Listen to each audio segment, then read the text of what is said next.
Yo, what is up guys? It's me, Zach Lee. Yo, what is up guys? It's me, Zach Lee. Dude, what are you doing? You're not funny. That's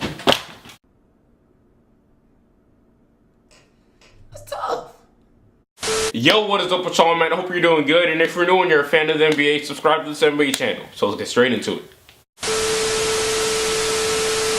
So today we're talking about Kemba Walker and the Charlotte Hornets. Now, to a lot of casual NBA fans, you will never hear about the Charlotte Hornets in the news or anything at all, unless you hear about a new Kemba Walker crossover highlight. Now let's take a look back at what they've done for the past few years. In the 2014-15 season, they had a record of 33-49. Pretty trash. And then they go ahead, sign Jeremy Lin in the 2015-16 season, and they were really one of the better teams in the East that year, finishing with a record of 48-34. And listen to me here, this was the best record that they've had since 1999.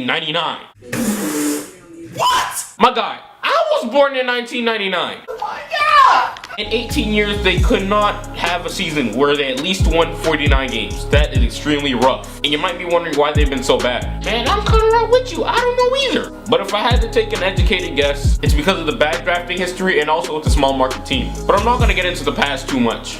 But they cannot attract any quality or big time free agents at all. I'm just keeping it real, I'm gonna keep it a stack. No big time free agent has the Charlotte Hornets at their top of their list of places where they want to play. If you just take a look at their roster and see what type of players they have. Dwight Howard, he has had a history of being a bad teammate. Nicholas Batum, he's actually a good player. Malik Monk, he's been one of the more disappointing rookies, but he's alright actually. But after that, there's nothing really there on that roster. And then after that, their best player on that roster may be Michael Kidd-Gilchrist. That's tough. Just look at all this talent they've been able to put around Kemba Walker since he's been there. It's been almost nothing. Kemba Walker is one of the star point guards in today's NBA, and he's pretty underrated as well. And I feel like he has what it takes to be a championship player, as a second or third option on a championship level team. And in my opinion, this dude has the most valuable contract in the entire NBA. Kemba Walker is only getting paid $12 million a year, this season and next season. And when you look at other players in his range and see what they're getting paid, Mike Conley, 30 mil, Kyle Lowry, 30 mil, Bledsoe, 15. You can argue that the dude's better than every single one of those point guards that I just listed. If you sit down and take a look at this dude's skill set and what he's really able to do on the basketball court, and then you go ahead and take a look at that roster, that's tough. They ain't going nowhere.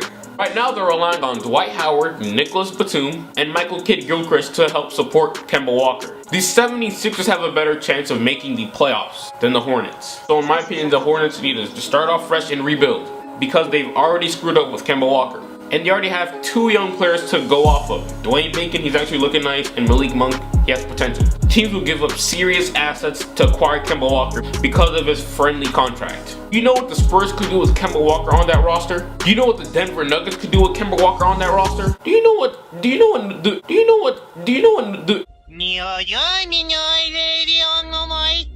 the New Orleans Pelicans could do with Kemba Walker on that roster? Kemba Walker would be a better fit on the Cavs than Isaiah Thomas, because Isaiah Thomas can literally do nothing on defense because of his height. And Kemba Walker plays better defense than Isaiah Thomas. But in that organization, they're having an extremely rough time finding talent. You know, the other night against the Raptors, they started Michael Carter-Williams. They had a lineup of Michael Carter-Williams, Nicholas Batum, Michael Kidd-Gilchrist, Dwight Howard. There is absolutely no shooting in that lineup, bro. I don't know what's going on over there. It's sad that they don't have the staff to draft talent in the NBA draft. But if you look at other teams who I listed who would be way better with Kemba Walker, the New Orleans Pelicans, the Spurs, the Cavs, the Detroit Pistons, I'm telling you, Kemba Walker will help a lot of teams in the NBA, but he's out here on a mediocre, sorry organization of the Charlotte Hornets. But this is the end of the video, man. Let me know what you guys think. Free my guy Kemba Walker, and I'll get right with you.